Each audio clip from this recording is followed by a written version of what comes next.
I know you're excited to get to know our next guest, but before we dive into the Coffee Monday podcast, I think it's only fitting we talk about just that, coffee. Dutch Bros coffee, to be specific. The holidays are here at Dutch Bros with their holiday trio lineup of festive holiday cups and tons of holiday drinks. I'm a sucker for a hot holiday drink, and Dutch Bros has some delicious ones this season. All things peppermint sprinkled into most every drink, including actual peppermint sprinks as an optional add-on. Sipping on my favorite, a peppermint oat milk latte, makes me feel like it's officially Christmas time. So grab yourself a festive Dutch drink and follow along at Dutch Bros Fresno on Instagram and on their Dutch app to get into the holiday spirit this season.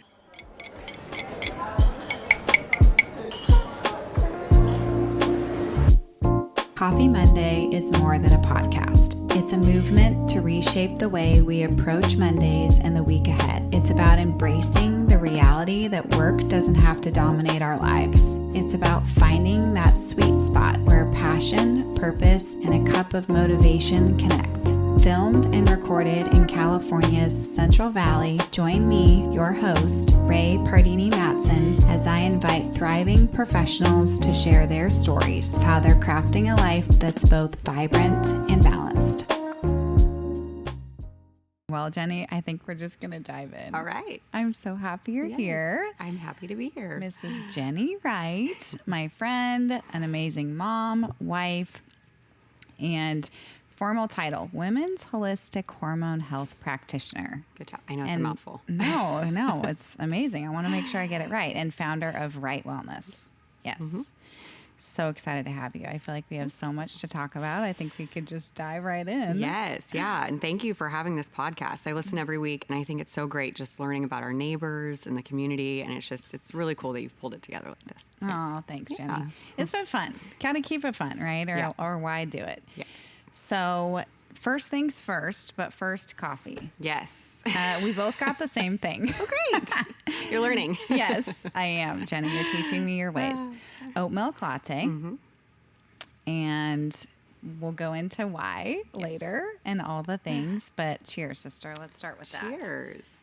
As we enjoy our coffee, I wanted to kind of give our listeners some background on how you got to founding your own company and kind of taking this path in your career. So let's rewind a little bit to your background in the medical industry. Can we start there? Yeah, definitely. Okay. So one day at Long Beach State, I remember drinking way too much coffee. I was community health education major, and I was like, I want to go to med school.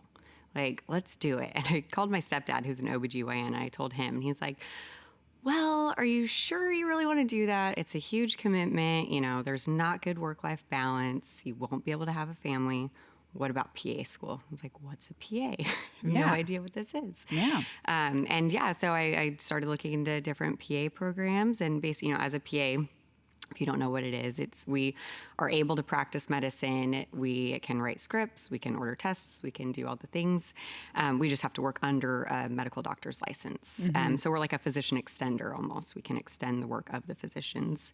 So I went to school for that, ended up getting my first job in women's health, worked at a really busy clinic downtown, had my kids, took a couple breaks for maternity leave, and then going back to work, it was just always like, you feel it with like the guilt of the mom, and you still want to work and do what you trained so hard for, but missing those babies at home. And then, the financial sense of I'm working to pay for the daycare.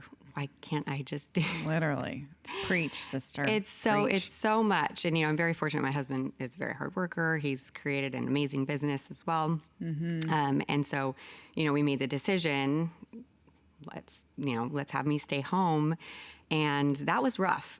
Okay, so tell me, how old were you have two girls. How old were they at this time when you decided, okay, now's the time where I should probably put on the mom hat a little bit more full time, right? Yeah. They were 1 and 3 the first time I stopped working. Mm-hmm. Yeah. And staying home with them, it is one of those things where it's like, okay, I'm taking a break, right? Mm-hmm. But obviously is not a break. That was some of the hardest days ever because you never get a break. Like going to work was kind of a break. So yeah, going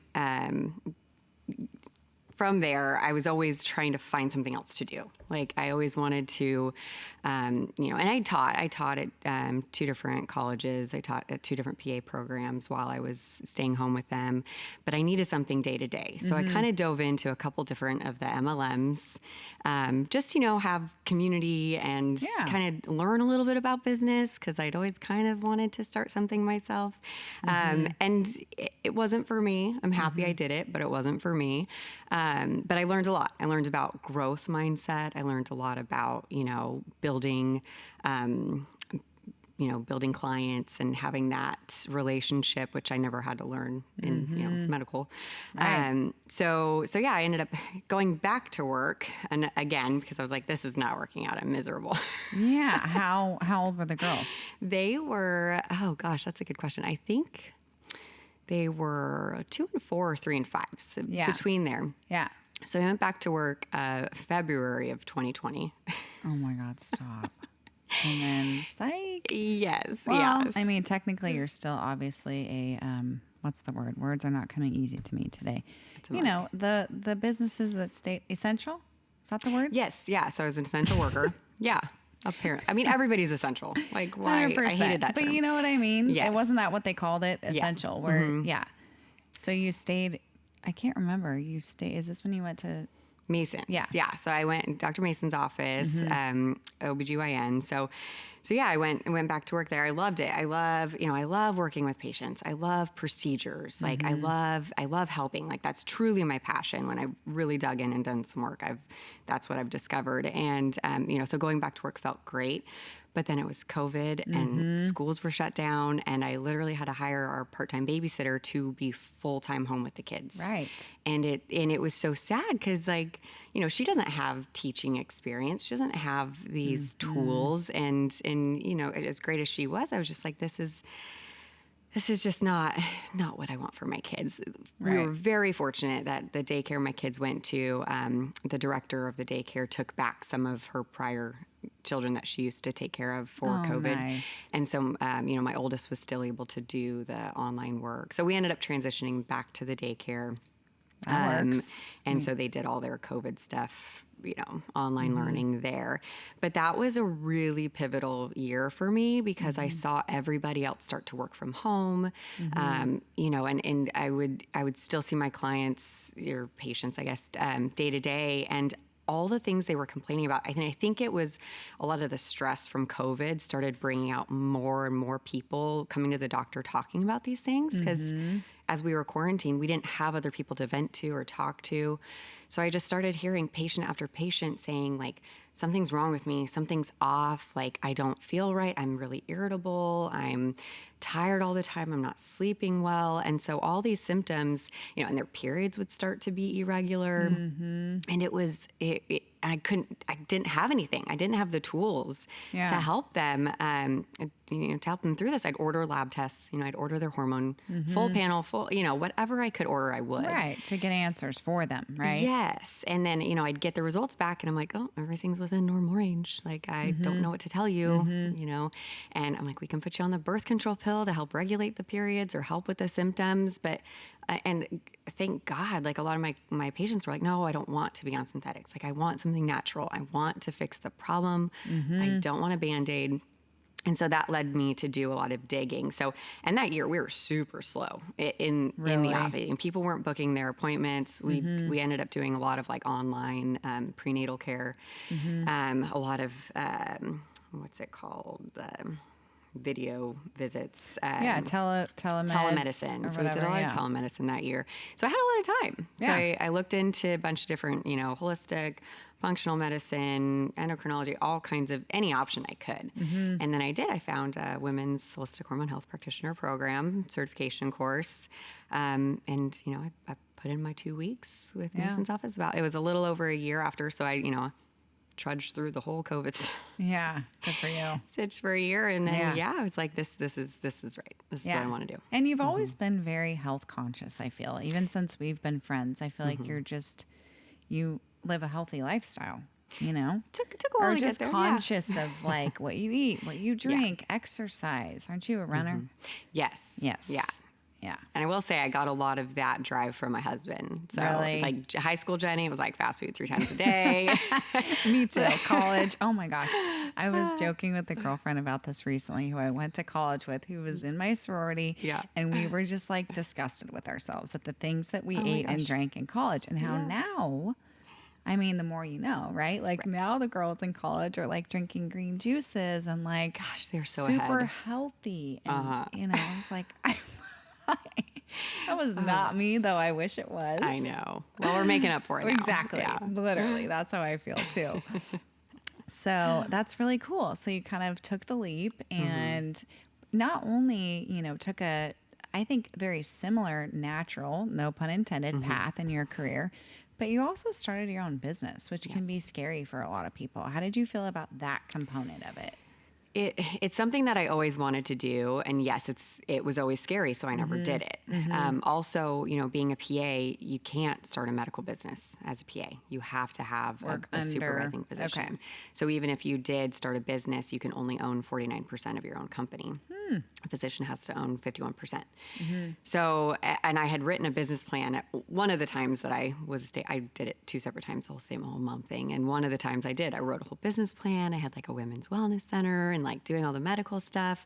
And it was that year through COVID where I realized I was doing more counseling than actually hands-on touching. And, you know, I wasn't practicing medicine. I was more like a health coach or a counselor. And then so when that finally clicked, like, oh, it doesn't have to be a medical practice. I could do consulting or coaching. That's when it was like, oh, and not that it's easy, but it felt more natural in it. Right. It just flowed better in that sense. So yeah. Love that. So you ripped the Band-Aid, you started Right Wellness, you went through the certification, you have your background in the medical industry, especially in the OBGYN field, which makes so much sense for you to make this transition. So how did you, firstly, I guess, twofold question. How do you like tell people about it, right? Step one, like, hey guys, this is what I'm doing now. And then secondly, who, obviously we know women are your clientele, but like who to start have you seen to be utilizing your services? So definitely a lot of my friends were the first to start. And, you know, as friends, and I always love to, you know, everybody needs a friend in medicine, right? Like you need to know someone in the medical field, and that's where you go to get all your advice and all that. And, you know, maybe write a prescription on the side for you every once in a while, right? So we all need that friend in medicine. So that was kind of my approach. Like I really want to be everyone's friend in medicine that they can come rely to. That's sweet.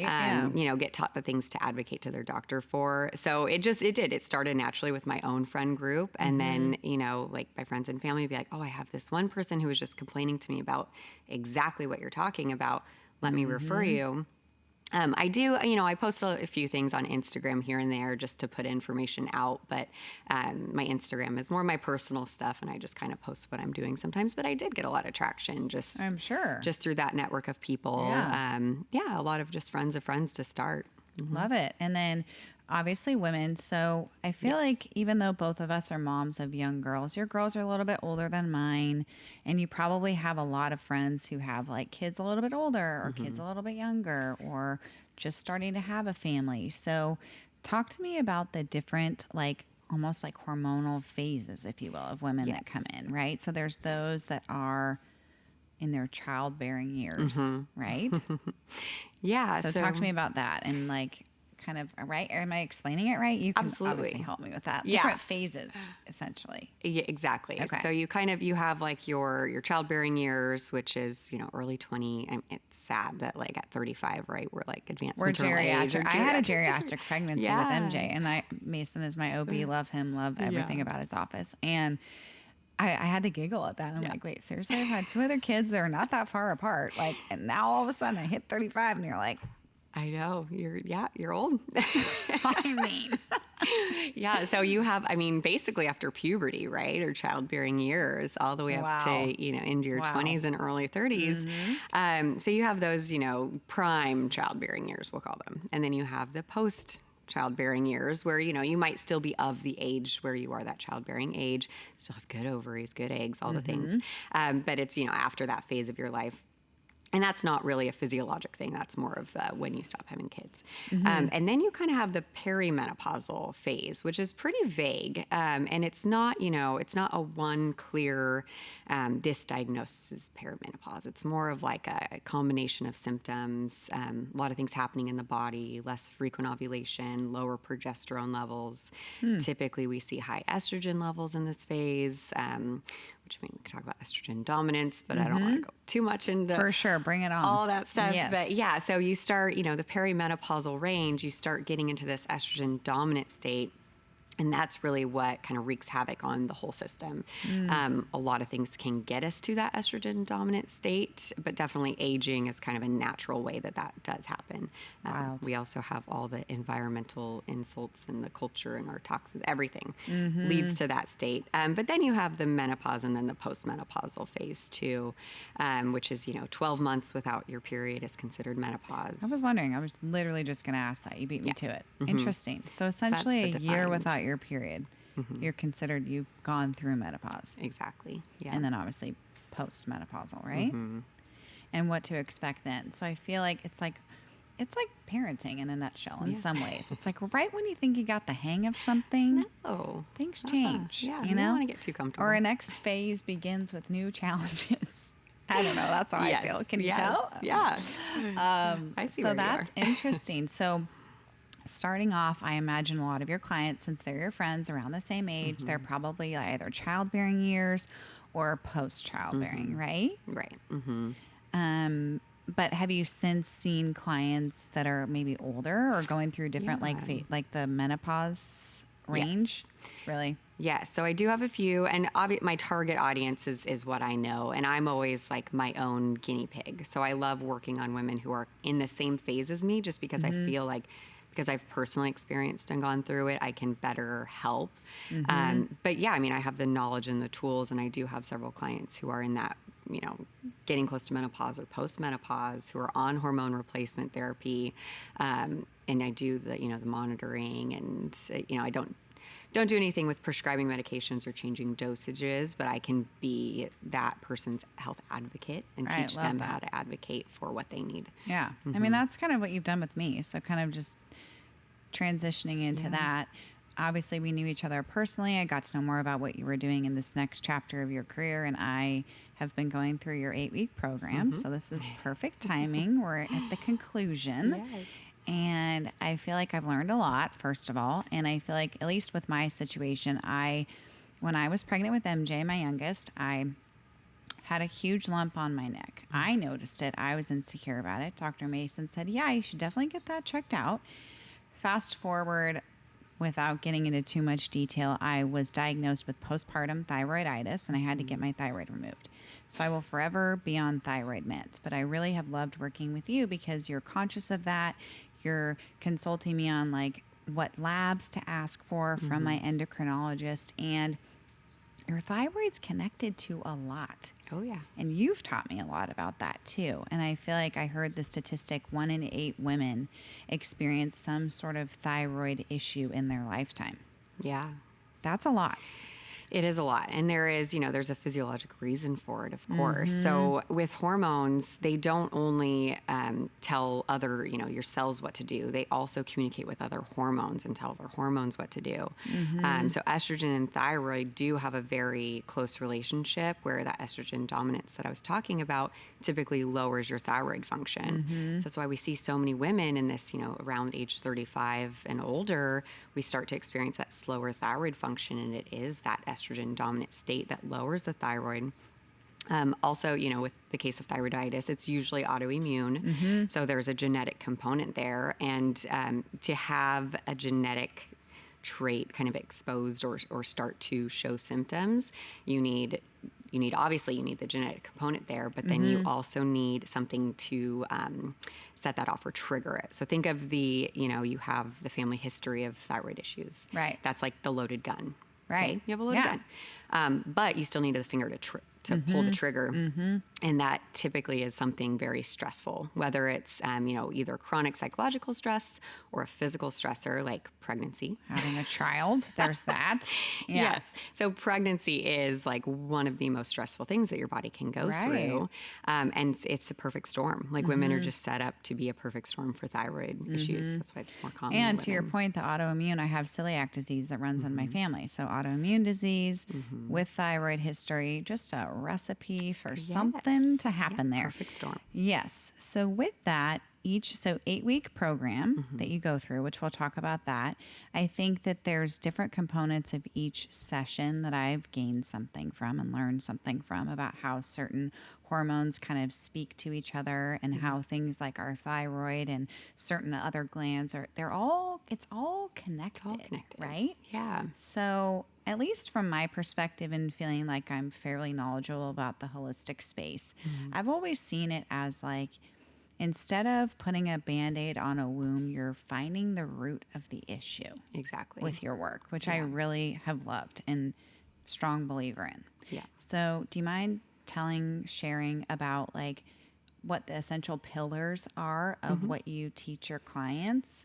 Absolutely. And we can dive into some of them more than others, however you want to do that. But essentially the way you have it structured currently, and I believe you're also going to offer this next year as well, is 8 weeks. So 7 different teachings with a conclusion at the end, correct? Correct. Okay. So let's kind of dive into what those pillars are. Yeah, definitely. And to the point of everything's being connected, that's so eye-opening. I mean, when you're going through medicine, there's so much to learn that you have to break it down by a systems approach and learn about one system at a time. So, having that background and knowing those separate systems is helpful, but to put it all together is tricky. But we are a whole human, body, mind, spirit, even too. Everything's connected. So my program kind of goes through all those. And while I do kind of have to separate things out just for the purpose of teaching, I do always kind of link everything together and make sure everyone knows it's all connected. So the 7 pillars that I go through, my number one thing that I like to teach women, and sometimes it in and of itself is very, very helpful, is just to respect your cycle. I think I meet so many women who are like, oh, I hate having my period. I hate PMI. I hate all these things about, being a woman and being a cycle and having to deal with all these things. But if you really lean into it and, you know each phase and when you're going to be your strongest physically and when you might, be your strongest mentally or spiritually, and you lean into those sides of things, it's so eye-opening. And then you feel like you're not constantly fighting against yourself or like pushing yourself through. So this might not be making sense, but I'll back up. So through, your menstrual phase is the time that you're bleeding. The 2 hemispheres of your brain are actually more communicative during this time. So it's such a good time. Think of it as like the winter when you're inside, you're staying warm and cozy, you want to turn inward and you want to have that dialogue with yourself. You want to do journaling. You want to, that's just such a good time that you can lean into yourself and learn more about yourself. And you might even, a lot of women's intuition is even heightened during this time too. So, if you have something in your life that you're struggling with, to really meditate on it or journal about it during that time will give you some really good insight and might give you some answers for, your future self. Love that. And then after that, during your menstrual phase, it's also part of your follicular phase, but your hormones are at their lowest, and then they gradually incline during the rest of the follicular phase. So you're starting to feel better, kind of coming out of your shell from the winter. It's more like springtime. You're starting to have more energy, more creativity. You're wanting to be more social. So that's, you want to do a little bit more tasking tasks. Anything more challenging, something that requires creativity, you can really load your schedule during this time. To make yourself more productive. This is going to be your productivity time. Okay. And then, and physically too, working out, exercising, you can do the HIIT classes, you can do the runs, you can do the more physical things. And then we have your ovulatory phase, which is my favorite. This is the time where your testosterone peaks. So, to explain testosterone in females, I always like to give you the image of people on the beach. If you go to the beach to hang out, you typically see the men are up competing, they're playing games, they're doing spike ball, throwing a football, playing all the games. They're motivated. They have that drive to get up and do stuff. And the women, we're casually lounging on the beach, snacking, having a drink. And so that's the difference between testosterone and not having a lot of it. So during your ovulation time is when you do get that good peak of testosterone. So you're going to be wanting to be out and motivated and driven. So this is the time to really, if you have if you want to ask for that raise, or, you have another professional that you want to start working with, you can capitalize on this phase of your cycle and do those things. Yeah. Because that is when you're going to be feeling your best. Your face is more symmetrical during this time too. So you have the more glowy skin. You look more radiant. It's incredible. Yeah. What the body goes through. And then your luteal phase. Oh, and the ovulation phase. Ovulation is also when you conceive a child. Exactly. Obviously. Yes. So you're prepared to be the perfect mate. Yes. You're mating season is on. You're your best self during that time. Yeah. I have to laugh because Michael, my husband, always laughs and I do too. Before you and I started talking about this more, I never knew anything about my cycle, ever. We're not taught it. No. Everyone's and we got pregnant very easily, very blessed. And I think, some women are more conscious of when they ovulate, obviously to conceive a child thoughtfully. We were just kind of rolling with it. Yeah. But I feel I guess I didn't really, not that I didn't have to think about it, but I feel the more you know is always great. So now, to your point, I always thought there's only two phases of a cycle. Yeah. There's ovulation, there's your period, your actual period. Yes. Yeah. But anyways, you're teaching me a lot that there's technically 4, right? Yeah. Okay. So after ovulation, you said that's more like summertime. Yes. Okay. Yeah. And then what's after that? So the luteal phase is kind of fall, right? So fall, we're starting to turn inward, but then, fall season, you have little events and things that pop up, right? Fun social things that occasionally happen. And that's your luteal phase. You're mostly on the downswing with your hormones, but you do get little ups and downs. So that's what leads to kind of the more, you feel a little bit more inconsistent during the luteal phase. Some days you're up, some days you're down. Your husband's I'm on a roller coaster ride with you. That's what I heard a lot. Gosh, welcome to my roller coaster ride. Yep. Yeah. So the luteal phase is more that roller coaster ride where one day you're going to be feeling terrible and irritable. And then the next day you're going to be I'm ready to go out and, have a drink with my friend or whatever. So I do recommend during the luteal phase, you want to clear your calendar. You want to prepare for that winter phase, right? You're wanting to turn in. But just know you will have some good days in that phase. And then that's the good days to be spontaneous if you feel like it. So just, really tuning in and listening to your body is huge. Love that. Yeah. And as any relationship goes, right? If you go 3 months without talking, to your husband, is that an option? No. I'm joking. Right? Your relationship is going to fail. And, with friends, you do have those friends you can talk to once a year and it's great. But in general, relationships do require that upkeep of checking in. But we don't do that with ourselves. So true. And you are your own most important person. So you got to do those check-ins daily. One thing you also shared with me that really stuck with me is because of these different phases, plan accordingly, right? Like you just said, be in tune. So one thing you said that I'm wow, that makes way more sense. Don't just on a whim decide you're going to do a cleanse when you're in the heart of wanting all the bad food, right? Yeah. That makes sense. Yeah. I would normally think of it, it's the first of the month. That feels like a good time to start a Whole30. And it's well, that's maybe a different example, but that stuck with me to just kind of be more in tune, or to your point, probably don't want to make social plans during X phase because you're not going to feel up to it. Yeah, you're going to want to cancel, and then you're going to feel guilty for canceling, or you're going to go and you're going to drain your battery and you're not going to feel good about it. And so just definitely, And so, a lot of the work that you do in the beginning of your teachings are really kind of laying the foundation of what to expect, right? Exactly, yeah. And then kind of going into, okay, how can you, and correct me if I'm wrong in explaining this, but how can you navigate these phases and like be more like even tempered essentially, or just be more in tune with them, right? Yeah, definitely. If you know, what phase you're in, a lot of it's just having more grace with yourself too. Being more patient with meeting yourself where you're at. And while yes, you can't always clear your calendar and line things up according to your menstrual cycle, I get that that's not feasible. But just having more grace with yourself, if you know you have a difficult task and it's taking you longer than you would like to finish it, just be like, okay, this is fine. I'm just gonna be nice to myself. Yeah. Allow yourself that time during those phases. No, that's such great advice. So when you say daily check-ins, what do you recommend for people to like, what do you consider to be a daily check-in, and what can people do to start there, maybe if they've never done that before? And it's definitely tailored. So Okay. I never recommend the same thing to two different people. Yeah. For myself personally, I do like an afternoon meditation. My kids like to call it my afternoon nap, and they can tell when I don't do it. They're like, "Mommy, did you not take your nap today?"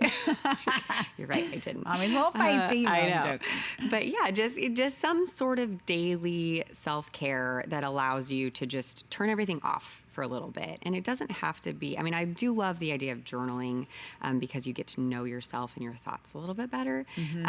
But I'm not one to just take a blank paper and write. I like having writing prompts, or and they do have a lot of good journals out there that you can buy, or even, you can Google search writing prompts when you're feeling tired. And you can search anything for free on the internet. But yeah, mine is just an afternoon meditation. I do like a 20-minute guided session, or sometimes I just lay there and close my eyes with nothing on. I always set an alarm for like 45 minutes because I fall asleep. Right? Yes, yeah, I do. And yeah, that's just really important to me, and that keeps me in tune with myself, in tune with my emotions, and it just allows more free space to deal with than my kids' emotions and their issues. So it's kind of like your reset for before you pick them up from school and do all the afternoon activities, because they're at those ages, right, where there's always something. Yeah. Well, and I know we've talked about it too, like what time would be a good time to meditate. And for me, it's when your mind is buzzing. Like when you feel like you can't get a clear thought and you don't know what next step to take. And for some people, they wake up in the morning buzzing. And I know That's me. Yeah, we talked about this. Yeah. Like you wake up and you're like, oh my God, I have so many things to do. I got to get kids. I got to do breakfast. I got to pack lunches. And your mind, you're just spinning out of control. Yep. That's the time where you need to meditate. Some people get it at the end of the day and can't fall asleep. They're lying in bed and their mind is racing and buzzing. It's like, put some headphones in, do a guided meditation, and just clear your brain. Yeah. No, that's really good advice. And I've also heard too, as moms, we try to make the most of all of the time that we have, right? Even if it is something for self-care. So I was listening to another podcast recently, and she said when she meditates, she does her red light mask. At the same time. Yeah. Or like ices her face or something. Doing that's probably counterproductive a little bit, because you're supposed to shut everything off. But like that's actually not a bad idea. It's not. And I mean, even like something like taking a bath where you add magnesium to your bath, or the Epsom salt, which magnesium is great for your body, and you can absorb some through your skin. So if you don't want to take a bath at night because it takes too much time and you don't feel like you have that, also think of it as medicine, because you're also absorbing that magnesium through your bath too. So yeah, you can pair those things if it makes you feel better. Love that. So meditation's a great way in deciding what time of day works for you. Journaling's another way. Love that. Yeah. And just kind of taking even 10 minutes a day to just kind of like reset, right? Even like a couple minute breath work session. If you really don't have time, but you're feeling that stress build up, you can do the breath work to help you. That's kind of getting to another one of my pillars, which is stress management, which is huge. Huge. So, and kind of what we didn't talk about is, the reason for hormonal imbalances. And, I kind of think of it as there's environmental issues, there's dietary or nutritional issues, and there's like culture, right, on moms. It's like high stress. We have to do it all, kind of a culture. I read a fantastic book called Rushing Woman Syndrome, and it's literally the reason why we all have this estrogen dominant state, like I was talking about earlier. Not we all, but majority of us do, right? Because that stress kind of steals up the hormone progesterone, which is supposed to kind of combat and keep estrogen in check. If you're stressed, then, you're making more cortisol, you're not making as much progesterone, and then that leads to even more of that estrogen dominance. So, so all of my pillars are really to correct these either environmental, nutritional, or just culture and stress issues. Yeah. So environmental, like meaning what? Air, water. Yeah, I know, there's right? a lot of stuff. I know. And you can't help it all. And, it, again, with stress, if you are too concerned about all the things, that's not going to be good for you. You just need to know that you want to try to control the things that you can control. Like drinking out of a water bottle versus buying plastic ones. There's a good first step we've talked about. Yes. Filtering your water. Yeah, water filter. They have so many good of the countertop water filters that you can buy. Definitely don't recommend buying a plastic one because they have a lot of good glass tabletop water filters that you can get. Reverse osmosis is one of the best things you can do to your water. It really takes out all the toxins. So yeah, that would be right. The environmental and then stuff. We don't have to dive into products, but there's like certain apps and things that can show you like the cleanliness of products. So depending on what you have the capacity to change and do and are committed to, you could start going that route, right? Yeah. And then I love I feel like a lot of your teachings in the best way are bringing simplifying. Simplify your life. Yes. And part of that is going back to eating real food. Which is pillar number 2. A concept. What a concept, right? Yes. When I finally made that, that light bulb moment of, a calorie is not just a calorie. Not all calories are created equal. When you eat real food that's nutrient dense, your body can process it, and those nutrients get absorbed from your, into your cells really easily. And, take a protein bar or something different, for instance, that has, you read the ingredients on things. You're like, this sounds like a chemistry book. Like, what are these ingredients? If you can't pronounce it, you probably shouldn't be eating it, right? Definitely should not be eating it. And so you eat that, and your liver has to break down anything that it comes in contact with, right? So your liver has like 500 jobs that it does every day. So when we're eating these processed foods that have these chemicals and toxins in them, we're bogging down our liver. And there's 2 different phases of detoxification. And so that first phase, when it initially breaks down that toxin, it creates a more reactive metabolite of that toxin. So that becomes even more harmful. And if it can't quickly go to phase 2 detoxification, then that really harmful thing that's, floating around, it can either cause cell damage, or your body just stores it in fat cells just to get rid of it. It can store it in fat cells. It can store it in neural tissues, joint spaces. So you think about over time what this can do, brain fog, if you have a bunch of toxic buildup in your neural tissues. If you have a bunch of toxins, in your joints, you get lots of joint, and you just feel, in the winter when you're feeling and all the things, and sore. And then, obviously if it's stored in fat cells, you start gaining fat, even though you're on a 1,200 calorie diet and you're working out every day, but you can't get rid of this stubborn fat. Think about what you're eating. It's so just true. Eat real food. What you're eating and your cortisol levels, right? Which are related to stress. Am I understanding that correctly? Yes. Stress is just all bad. Like, it doesn't do anybody any favors, right? Nope. So things we can do to manage stress will only help us. Things like meditation, breath work, journaling, exercise, right? Yeah. So, and there's difference between, that harmful stress and good stress. So hermetic stressors, or and everyone's into the cold plunge and the sauna and all those things now. So those are things that stress your body, but create resilience. So they actually make you stronger for it.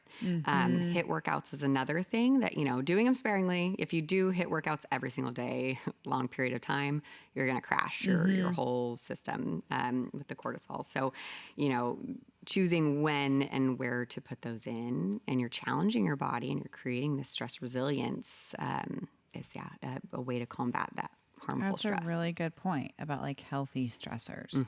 I have yet to try the cold plunge. You've probably done it.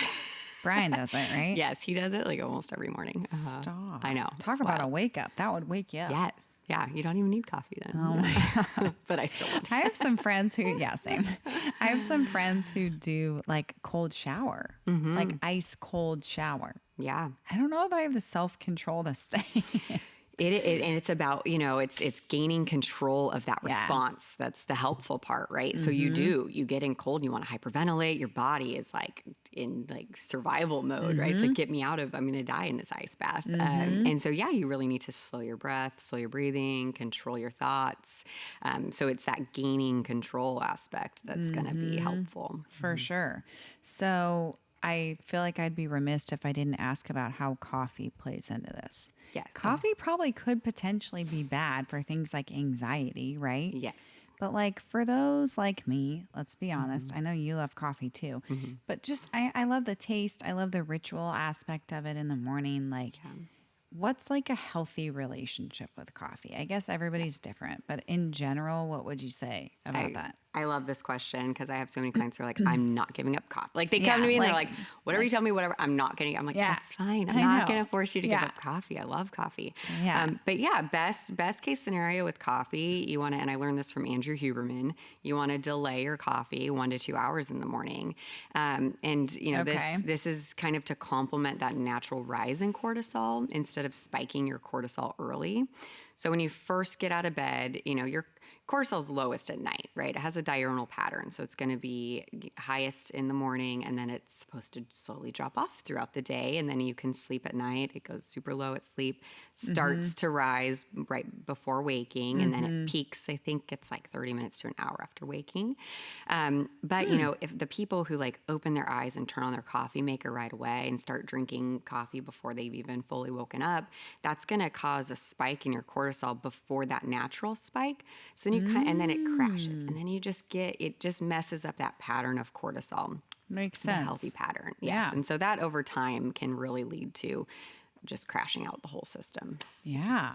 And it makes sense why you would need like another cup in the afternoon because you're crashing for that reason. Yeah. So 1 cup a day, 2 cups a day. I mean, I guess everybody's different. Okay. Yeah. 1 to 2 cups is perfectly reasonable. And then just try to avoid the afternoon coffee. That one for me. Yeah. That's hard. Part of it, I honestly think that was ritual too. It's kind of that. It's like, ooh, it's a treat. It's a treat. I actually just enjoy drinking it. Like it's sometimes I don't need it. I just enjoy the taste. I enjoy drinking it. You know what I mean? You could do a decaf, you could do decaf coffee. Good point. And then, the advice that I like to give for somebody who wants that it's always 3 p.m. You're either craving the sweets. Literally. Yeah. You're either craving the sweets or the caffeine. Yes. So that's my advice is to meditate for 20 minutes or, let yourself have a rest for 20 minutes. If you wake up and still want it, great. You've earned your treat for doing your 20-minute meditation for the day. But a lot of times you wake up and be like, oh, I actually feel great. I don't feel like I need a coffee anymore. That's a good one. Yeah. Love that. It's a mindset. Yeah. A little bit in some respects. Yeah. So going back to the pillars, because I feel like we could totally kind of get off topic. So what do you consider that we've talked about this different cycles, right? That's one potentially. Yes. What you eat. Yeah. Stress management was one, right? Yes. I'm kind of going out of order. That's okay. I'll just kind of tell you all my pillars and then we can talk about which ones are interesting, I guess. Yeah. So number 1, respect your cycle. Number 2, eat real food. Love it. Number 3, sleep. That's also like we can talk a lot about that one. Going back to like simplifying your life, right? It's like, but I do have friends who literally can like, I say effectively function on like 4 to 5 hours of sleep. Right. Probably long term. Yeah. That's not great for your body. Not at all. Right? Yeah. But so is that a myth that some people can just function on less sleep? I think it is. Because I think over time you're doing yourself a disservice. I mean, the optimal amount is 7 to 9 hours. For any adult. And so, not more importantly, but also as important is what time you go to bed and what time you wake up. And that's different for everybody. So I do believe that there are, people have different patterns of like, you're early riser or you're a night owl, and that, people do function optimally at different times of the day. So whether, if you go to bed at midnight and wake up at 7 and that's your optimal time, then that's fine. I don't have any problem with someone going to bed at midnight, but as long as it's consistent. Right. So why is that important? It's the consistency. It's because that diurnal pattern of cortisol that I was talking about, where it naturally rises in the morning and gradually declines throughout the day. We need that healthy pattern for, it's our whole circadian rhythm. So many processes are dependent on this. And so, when you're, some days you'll go to bed at 8 p.m., some days you go to bed at midnight, some days you go to bed at 10. Like your system is just like, I don't know what to expect. I don't. Right. No, and in going through your program, I remember you saying something that also really stuck with me that I really have been doing. And I do think it just like biologically helps my body wake up like kind of without an alarm, which is you told me like wake up the same time every day. Yeah.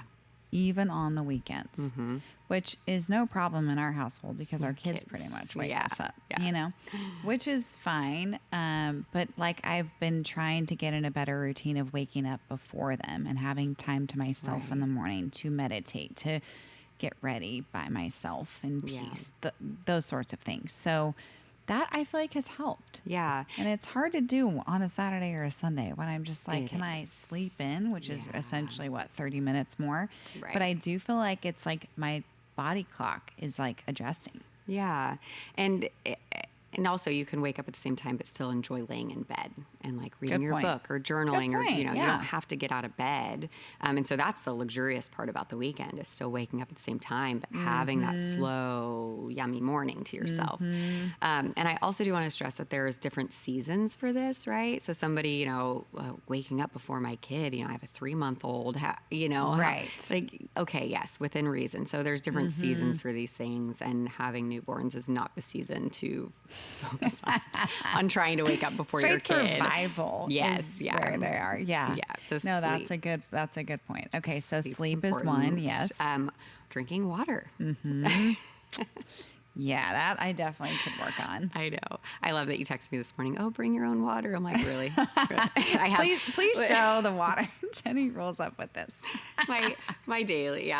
No, it's. You drink 2 of those a day, right? At least. I drink. It's 64 ounces, so okay. I do drink 1. This is like my base, but then I'll have like a cup of water here and there, or there's water and coffee, and like your fruits and vegetables count as getting liquids too. But my general recommendation is half your weight in ounces. Right. So I've heard that, of just straight water, and then you get more in other ways too. But yeah, so that's a big one. That's often huge one. Yeah. And I do find that my clients who have those like afternoon cravings or like craving the sweets, craving the coffee, it's like, how much water have you drinking at this point? I have heard that so often that hunger is sometimes mistaken for thirst.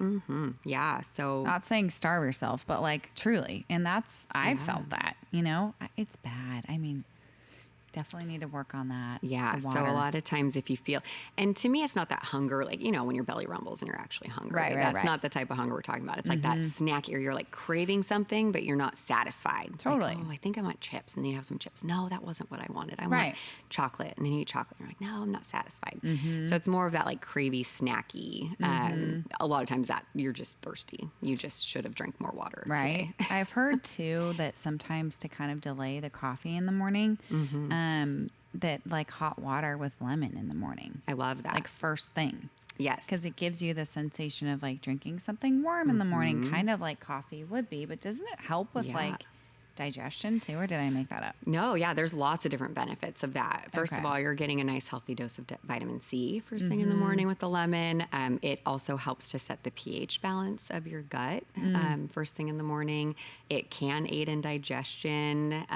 That's kind of a 50-50 thought. Right. But yeah, and it can't, some people say it helps with weight loss and all thing. And, you get a nice 8 ounces of water in for the day. Right? Right. Yes. Yeah. The one thing, and dentists will probably be like, oh, lemon. Acidic. But so the acidity on your teeth, but it shouldn't be, unless you're like biting into a lemon, it shouldn't really affect your teeth. Or you have braces. Which I feel like that was always the thing when you had braces. No lemon. Not a ton of, yeah. We'll have to have a dentist on to fact check us. This. Yeah. Where's Prieto? Yeah, exactly. Oh my gosh. Yeah. So after water, movement. Love that. Move your body every day in a way that feels good. So some days that can be the HIIT training and the hard, high intensity stuff. Some days it looks like walking. Some days it looks like yoga. Some days it looks like just getting out of bed. Yes. Or, walking, not sitting at your desk for too long and just taking breaks and moving throughout the day. Jenny, I had you in my mind on Friday. I had a call, like just a phone call, not a Zoom where I had to show my face, and it was a quick call. And I decided to just take a walk around the block instead of sit at my desk for a good 20, 30 minutes. And I know you said it's important to get outside for at least 20 to 30 minutes a day. Oh, yeah. Yeah. And I really honestly I felt better about myself just for doing that instead of sitting down, for one. Yeah. And then if you don't mind sharing, because I feel like as working moms, we, again, try to make the most of every minute that we're working so that we can be on with our kids when we're not. And one of the things that I've entertained recently is getting one of those walking pads. Yeah. Remember I asked you about it and you had really good advice on this, which is essentially, no, you did, which is that might be fine to start because you're moving your body and you're getting the movement and the, checking the box or whatever. But ultimately you said something about your body will eventually adjust to that. Right. So walking and working through working, right? Yeah. Yeah. And I do think it's good to do things intentionally and, focus on what you're doing at the time you're doing it. But yes, if you have no other options and you want to get on a walking desk, I think that's awesome. Movement, not only is it good for, your cardiovascular system, your muscles, all those things, it helps to move lymph through your body. And lymph is kind of, it can get stagnant if we're just sitting all day. So, and that's something to help with detoxification processes. And so so if you're just sitting all day, it's not moving that lymph. But in the walking desk, yes, you will keep moving, but your body will adjust to that. I wouldn't use that as a baseline for exercise. Right. But it's a good way to, not be sitting all day. Right. Right. Yeah. I don't know if I could I function coordinate. I could just see myself falling. I think I can't even walk down the hallway. I on literally my phone. can't. Try this. You're going to laugh. I cannot walk and drink at the same time. Oh no. Oh my gosh. I will. Funny story. Me and my husband did a few triathlons several years back. Oh, and casual. Just a few. But literally we did an Olympic distance. And the whole time I never learned how to reach for my water bottle and drink my water bottle while I'm riding a bike. Oh, no. And I'm that could be bad. No. I did diving, gymnastics, cheer, those kinds of body coordination sports on a bike. I was the one person pulling over in the middle of the race to stop and drink my water. Yeah, both hands on the handlebars. Can't be doing no. Right? Just no. Oh my gosh, no. I'm right there with you. I don't think I'm that coordinated either, clearly. But that's funny. Yeah. So, okay, good advice because I feel like that's relatable. I feel like a lot of other professionals are doing the whole walking pad thing. Yeah. So move your body. Yes. That's another huge pillar. And I do also want to add too, it doesn't have to be a 1 hour workout, every single day. Sometimes looks like, exercise snacking, what they call it, where you just do little 5-minute increments throughout the day. Anything just to keep up that. I can't not talk about muscle tone too. Muscle tone is so huge as we age. I think strength training should be women's number one. I am hearing more and more about two things recently through us working together, through reading more and just being more conscious. Weight, some sort of weights in some capacity. So to your point, kind of strength training and walking. These are not expensive things to implement. Not at all. You know what I mean? Yeah. And it can be body weight exercises. You don't have to buy the weights either. So many, planks, or what do you mean? Yeah. So squats, planks, push-ups. Yeah. If you go to the park with your kids, you can find a pull-up bar, try to challenge yourself doing pull-ups. Yeah. So they have the modified bars you can do. That's a good idea. So lots of good exercises there. I think, we're trained to cardio ourselves to death as women. It's you can be on the elliptical for an hour. You're trying to, and it's just kind of, I think our school of thought of how a lot of us not were raised, but just the things that we heard growing up. It was like you want to expend a calorie for every calorie you consume. So we've been more conscious about That's true. burning calories in your workout. So like you don't feel productive unless you burn 500 calories in one workout. And then you know that you can eat 500 calories more. You know, it's this so calories in, true. calories out thing.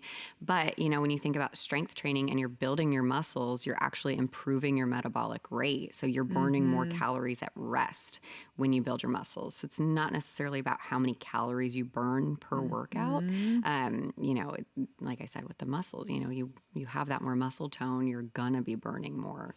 No, fat. that's a good point. And even like with a new mom, I remember when I was breastfeeding, they always said you have to eat more Yeah. to fuel your body more because your body's like full on working. Yeah. And a lot of women don't want it because they're like, oh, I want to lose the baby weight or Right. Who things. knows So, what. But yeah, I remember I lived on like oats or protein bites or something that had a lot of the protein in calories. it to keep the calories moving through.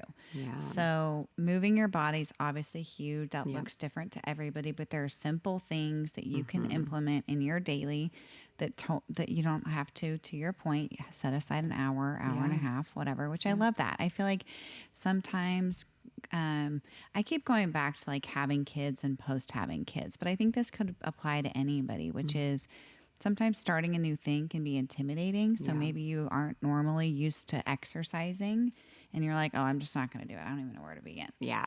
But starting small, I feel like is attainable for people. Don't you think? Absolutely. And it's building the habit. And I know there's all those books about building habits, but there's this one. And the guy was trying to start work. I forget what book it is, so I apologize. what book, But you know, he wanted to start working out. So every day he would just drive to the gym. So that's how it started. He's like, I'm just going to get in my car and drive great. to the gym. Yeah. A lot of times he'd get to the gym parking lot and be like, okay, I'm here. And then turn around and go home, you know, and then it progressed to him going inside the gym. And he'd like sit inside the gym, look around, be like, okay, I'm going to go home. I got here. And then so progressively, like just making that a habit every day to just go. And then eventually he started working out and eventually, you know, then it just became Love that. habit. But yeah, it is intimidating. Like, what do I do? And I always do recommend going to a professional. Obviously, you don't. There's so many good videos that are free. You know, there's a lot of free resources, a lot of good influencers on Instagram who post a lot of stuff. But you really want to make sure that you're doing things the right way, especially with exercise. You can hurt yourself. Exactly. You could hurt yourself. Yeah. So I do recommend going to, and you know what's great though? You get so many free first-time classes anywhere. So true. And if you're scared to go by yourself, go with a buddy. So there's a lot of ways around. No, you're right. Totally. Yeah. Love that. So move your body. So we've talked about kind of like the basics, right? Sleep, food, water, the one that I really need to work on, being more in tune with your cycle. Yes. And we kind of touched on stress, but I feel like that's a big one. Yeah. Isn't Stress that is another pillar, huge. obviously? Yeah. So after the movement, then it's the detoxification stuff, and then also the managing stress. And we kind of talked about toxins a little bit, but with detoxification, like I said, with the liver, it does 500 jobs, right? One of the jobs of the liver is to eliminate used up hormones in your body so they don't accumulate and then cause hormonal imbalance, right? So, after estrogen gets used up, it goes to the liver, it breaks it down. Like I said, that first phase metabolism actually makes it more reactive, more harmful. So we need it to move quickly to that second phase to be eliminated. But if your liver's bogged down by all these other toxins, or you're just not taking good care of yourself and your detox processes are slow, then, you're not able to get rid of those hormones. And that's another way we can have, it leads to hormonal imbalance just because your liver can't do what it needs to do. Makes sense. I didn't realize that's how many jobs the liver had. Oh gosh, yeah, it's wild. But it makes sense. So like, okay, and we haven't talked about this, and it honestly may not be related, so you can tell me that. But I feel like everything's somehow connected, right? And metabolism. Obviously, your metabolism changes as you age. Yes.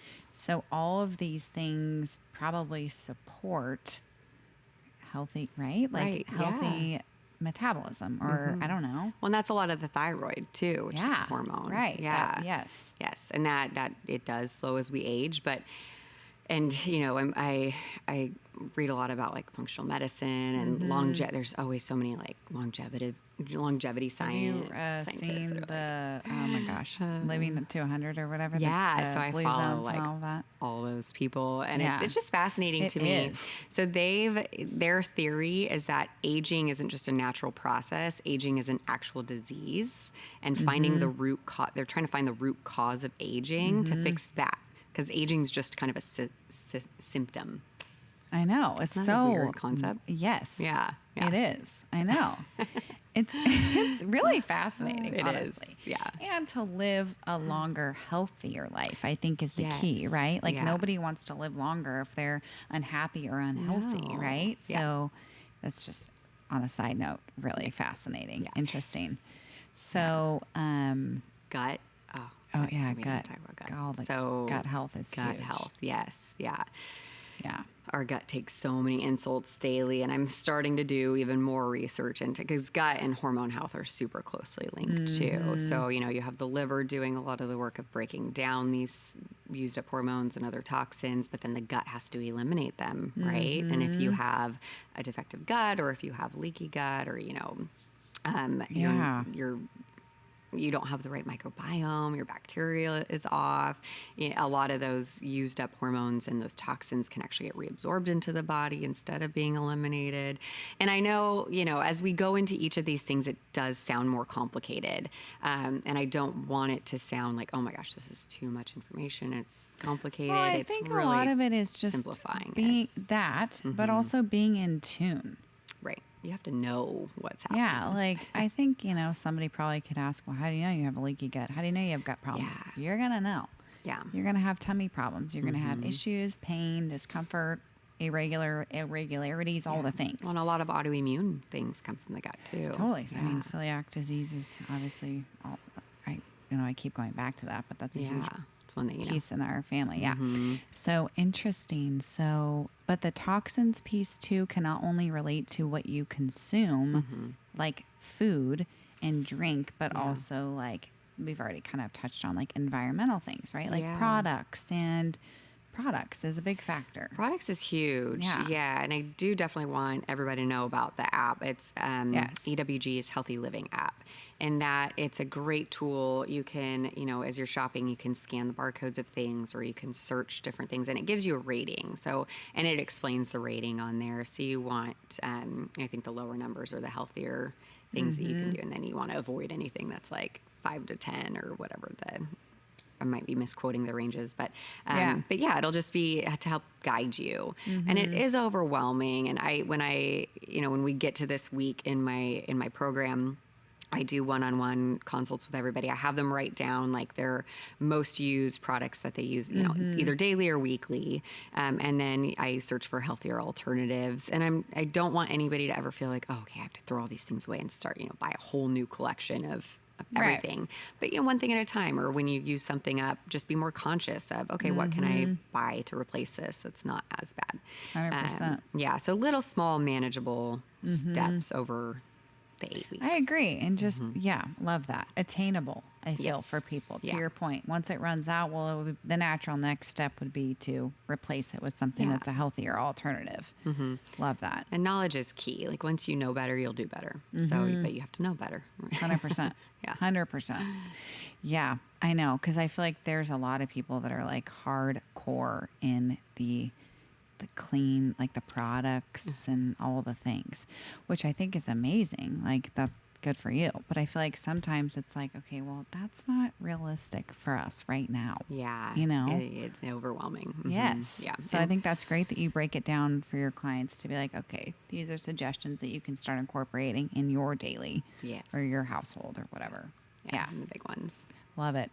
Did we touch on all of them? I think we kind of did. Yeah. Stress, toxins, those were the last two, so right? respect your cycle, eat real food, sleep, drink water, move your body, reduce toxins, which is All also things. like support detox, and then manage your stress. Love that's that. what I teach. So with your teachings, let's talk through that, because I feel like we're approaching the end of the year. It's, I think, naturally a time for people to make changes. Yes. You know, or Going think into the about new making year. changes going into the new year. Yeah. So the program that I've done with you is you have two offerings now. You have the one similar to what we've done. So I want you to talk through that. And then you have some that are essentially self-paced. So Right. people can do them at, it's obviously self-explanatory on their own. Pre-recorded. You've pre-recorded Yes, them on their own. So let's talk through that. Firstly, what are you calling it? Like the live one? Yes. So that I have I've done. live 8-week program. Yes. Program's called Balance. And I just think that's all encompassing. You're balancing hormones, but you're also learning balance. Like nothing's like, it's not an all or nothing type thing. Like there's room for, drinking your coffee and having your cake. And yeah. So just like an overall life balance for hormone health. And yeah, for the 8 weeks, the live program, I do 6 one-on-one sessions with my clients over a course of 12 weeks. So while it's an 8-week program, you're really getting me for 12 weeks. So I want people to book a session at least every other week throughout those 12 weeks. And then we'll do weekly live Zooms for 8 weeks. So the thought is you're getting me every week on the live Zoom, and then we're doing more personal one-on-one stuff every other week. We finish the 8 weeks, and I guess each week I'm doing a teaching, and I teach about one of these pillars, and then I give kind of a call to action or just 1 or 2 very small manageable things to change that week. So then over the course of the 8 weeks, you've slowly made, 8 to 10 changes or so. And then for the last 4 weeks with our one-on-ones, it's more me just trying to keep you in the right direction. Love that. Yeah. Are you going to do them like small groups, like what we've done? Yeah, I do like keeping it small. I am still trying to play with I had 10 in this last program. I thought that was a good number. Yeah. I think I could probably handle a little bit more. I'm only going to be doing 2 live programs a year now, just because I really want to give as much as I can to these live programs. Fair. And yes, it's time consuming. And I think about my clients when I'm not working with them, and I'm like, I'll listen to a podcast and be like, so-and-so will like to listen to this or needs this. And so I do like to keep it small and intimate. You do a great job. It's very personalized. I think, even after our one-on-ones, you'd follow up with me and say, hey, you talked about X, let's try Z, you know? The other thing too, I would say to somebody considering doing this is that do it when you're ready to really truly put the time in for yourself, because I quickly learned that it's one of those things you're only going to get out of it what you put into it. Absolutely. So, it's one thing to just sit through the teachings and hear and consume the information, but it's another to actually implement it. Yes. So I just think that that's valuable for people to know going into it. Like you got to put in the work, you know? You have to be realistic with yourself if you're going to be able to. And while I do think just having the knowledge is always a good base, right? So even if you're not ready to make the changes, if you have the knowledge, then when you do have a season in your life where you will be able to, manage more, handle more, then you can start incorporating it then too. Love it. But also, if I'm being really honest, like you have to make the time for yourself. There will not be a perfect season, that'll just all fall into place. I know, you totally put me in check on one of our sessions. I think it was talking about moving your body. And I was like, well, I pretty much was making excuses. I'm like, well, Jenny, I don't know if I don't have time in the morning. I don't have time at night, blah, blah. And you're like, well, Ray, you have to prioritize. You have to make the time. And I'm like, shoot, that's real. Well, and I think I even gave you if Zac Efron called and asked you to lunch tomorrow, you would make time, right? Like it's so true. Like we all have. And the whole thing of I don't have time is you're completely out of control of your own life and schedule at that point. So that's a whole separate issue, different topic. Yeah. So you need to be in control of your own time. You need to make yourself your own priority, and then everything else falls into place. And it falls into place a lot more easily too once you make yourself the priority. I agree. So like there have been some suggestions that you've made for me that I didn't implement right away, but I'm working on it. And I feel like, to your point, you would know, you're conscious of them. You know that these are things that will make you feel better. So let's move forward with those, right? So talk about, are you going to move forward with the Dutch test also? Oh, yes. Like, I feel like that's really cool. So you sign up to work with Jenny, whether it's through the self-paced option or the live. Right. And in my case, obviously, I did the live. Self-paced is a newer ad, so that's super exciting for those that kind of want to, again, do it on their own pace. But you start with having your clients do what's called a Dutch test. Yes. So talk to us about what that is. I can't believe we haven't talked about that was like fascinating to me. It is. And you know, how I said in the beginning where I would work with my patients and I'd order the whole hormone panels, everything I had, you know, that I knew of to order, I would, and I would find no answers because that reference range, right? Like they're all within the normal reference range. So you're not at the extreme of disease yet, right? But we're not optimizing your personal health. And I do want to talk about reference ranges. I heard an analogy the other day and it just made so much sense. Reference ranges are like shoe size. So if you take a woman's, you know, a normal reference range for shoe size would be like size 6 to size 10 women's shoe. We can all agree that those are pretty normal ranges for Most shoe size. common, right? Yes, right. And of course you have the outliers. Right. But most women are between size 6 and 10. If you take a size 10 foot and put it in a size 6 shoe, keep in mind, those are still the normal reference ranges. Is that woman going to be comfortable in a size 6 shoe? Fair, no. No. So like lab values are that same way. They really do need to be specific and tailored. And so that's something that with the Dutch test, you know, we're not just looking at the snapshot of your blood levels at any given time. And this is, you know, obviously just talking about hormones. We are looking at, it's a urine test and we're looking at the metabolites of those hormones. So, you know, we're looking at like how I talked about with the liver, how it breaks down hormones. And we're seeing that first phase versus that second phase, where that first phase is more reactive and harmful.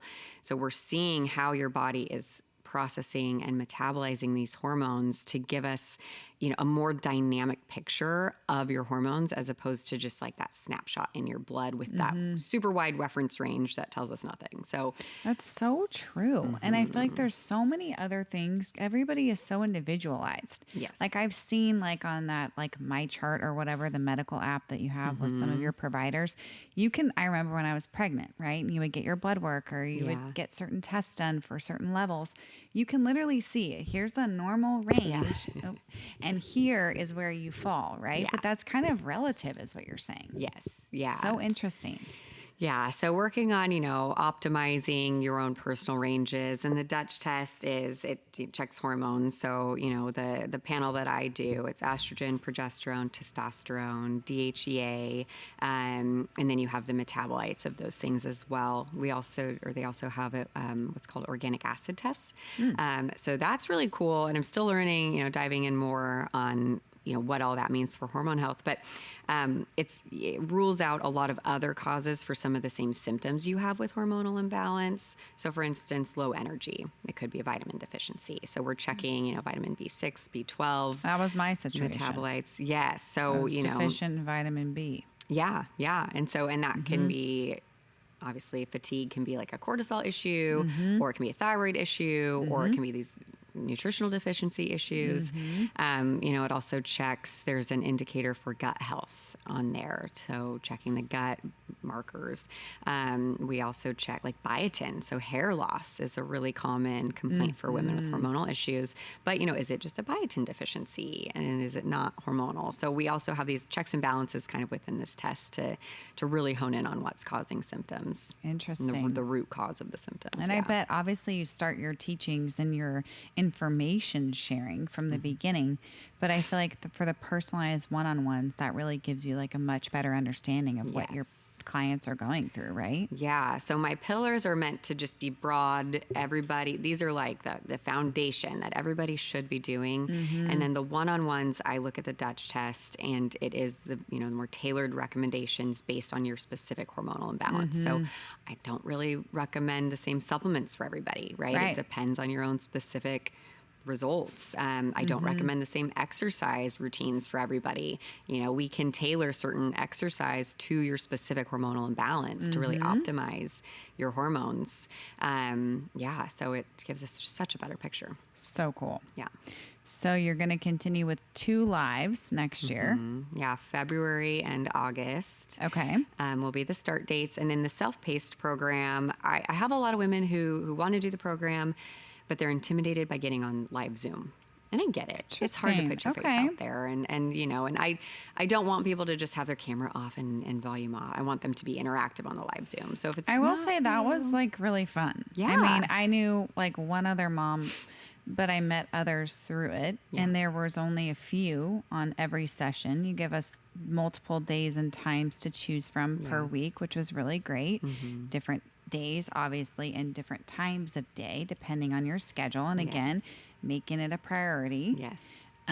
But I found it to be really kind of like a community. Yeah. Like one of the moms that I met through the program, I saw her at a Fresno State game shortly after. And I was like, hey, never met you in person, but got you on Zoom. And it was just cool. Yeah. So I think there is something to the community aspect, but I see where people are coming from if they don't feel comfortable with that. So that's cool that options are always great, right? Yeah. And I want it to be manageable and possible for everybody. So, and with the self-paced program, you can just choose that alone, or you can also add on one-on-ones with me and the Dutch test. I really, really love everyone to do the Dutch test because it just it gives us so much information.